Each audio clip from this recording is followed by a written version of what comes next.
What happened in Japan in 1994? Hope you're ready for this. The country was still staggering from the collapse of the asset bubble of the early 1990s, and 1994 just piled on even more chaos. While there were some life-changing tech breakthroughs, there were political shakeups and economic shakedowns that rocked the nation. With creepy cults and tragedy on the track, there was a dark cloud settling over Japan. Now, you know what this is, right? It's a QR code. QR meaning quick response. They're used for everything from cashless payments to restaurant menus these days, which everybody seems to hate, including me. But they were invented to track auto parts by a company called Denso Wave, a subsidiary of Denso. By the way, you can scan the QR code on this screen to subscribe to this channel.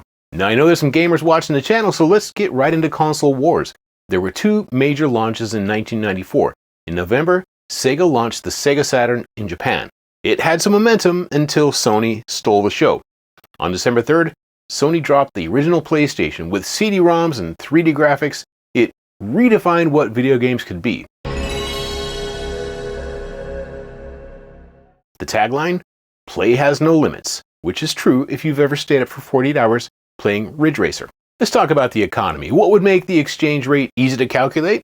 If you guessed 100 yen to the dollar, you'd be right. And that's exactly what happened in 1994. But Japan's economy depends heavily on exports. The strong yen made life very painful, especially for the electronics and auto sectors. Japan had resisted restructuring for decades, but now it was inevitable. The lifetime employment model, a thing of the past. Promotions based purely on seniority, slowing down. Layoffs, now on the table. And for young people just starting out their careers, this was a gut punch. Suddenly, there was no guarantee of lifetime employment, something that their parents had grown up with and they had come to expect. This uncertainty led to fewer people getting married, fewer new home sales, and domestic consumption as a result took a nosedive. This caused the economy to stall even more. And just like that, the economy put Japan in the friend zone. I don't have any more bad analogies, so let's just move on to culture. On September 8th, Eijiro Tono, one of Japan's most iconic actors, passed away at the age of 86. You may know him from classic films like Seven Samurai and Tokyo Story. And on May 1st, tragedy struck the world of motorsports. Ayrton Senna, adored by Japanese fans, died in a crash during the San Marino Grand Prix. He was just 34. The reaction in Japan was intense. TV reporters broke down in tears while announcing the news. Very rare for a country where people are known for holding back their emotions. But even in a hard year, there were new beginnings. In 1994, several now famous people were born. Mayu Watanabe, also known as Mayuyu of AKB48, was born on March 26th. Airi Suzuki of the J-pop group Cute was born on April 12th. And Shohei Ohtani, yes, that Ohtani, was born on July 5th. And speaking of baseball, the Yomiuri Giants had the only perfect game of the decade on May 18th. They beat the Hiroshima Toyo Carp 6-0.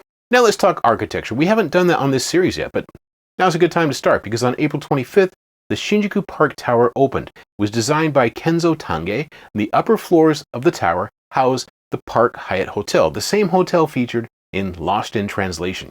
The New York bar with its incredible skyline view became a destination in its own right. The Kansai International Airport, KIX or KIX, opened on September 4th. It was built on an artificial island in Osaka Bay, and it would eventually go on to serve 30 million passengers a year. Let's move on to politics, everybody's favorite topic. The Japanese government in 1994 looked like a game of musical chairs.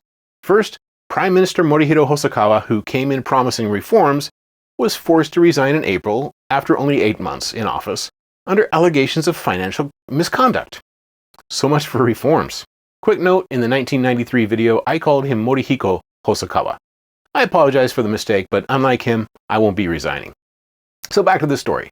After Hosokawa resigned, Tsutomu Hata stepped in, leading a minority coalition. But that collapsed 2 months later when the Socialist Party pulled out. Yep, it's always the socialists. And then came the real curveball, a clear sign of how unstable Japanese politics had become. Tomoichi Murayama, the man with the famous eyebrows, and head of the Japan Socialist Party, became prime minister in June. He led a coalition of the Liberal Democratic Party and the new party Sakigake, which is hard to say, but Murayama was the first socialist to lead Japan since 1948. Everyone, including socialists, were stunned. Now, if you study Japanese history, you know that socialists are not the most popular politicians in Japan. Now we turn to natural disasters. Japan sits on the Ring of Fire, so earthquakes are expected. But even by Japanese standards, 1994 was an active year. There was an earthquake off the shore of Hokkaido on October 4th. It triggered a tsunami with waves of up to 1.7 meters. 10 people died, and there was moderate damage in northern Japan. It happened just before 1:30 in the morning. Then on December 28th, the Sanriku Haruka-oki earthquake hit. The epicenter was in the Pacific, east of Hachinohe in Aomori Prefecture. This one only caused a tsunami of up to 55 centimeters high, and the damage was limited to the coastline. But this was just a precursor for things to come. The Tohoku earthquake in 2011 happened in the same region. But not all disasters were natural disasters. On June 27th, the doomsday cult Om Shinrikyo released sarin gas into a residential neighborhood in Matsumoto, Nagano. 8 people died and over 200 were injured. At first, police blamed a local man, thinking he had accidentally released toxic gas while handling pesticides. The truth, it turns out, was far more sinister. Om Shinrikyo had 2 reasons for this attack. First, they were in a property dispute and they expected the 3-judge panel to rule against them. So instead of taking their chances in court, they decided to just kill the judges. Second, the attack was a trial run for what was coming next. That would happen in 1995, and that would change everything. Stay tuned for that. So yeah, 1994 was a rough year in Japan, but if you think that was intense, just wait till you see what happens in 1995. That's coming up next, so don't miss it.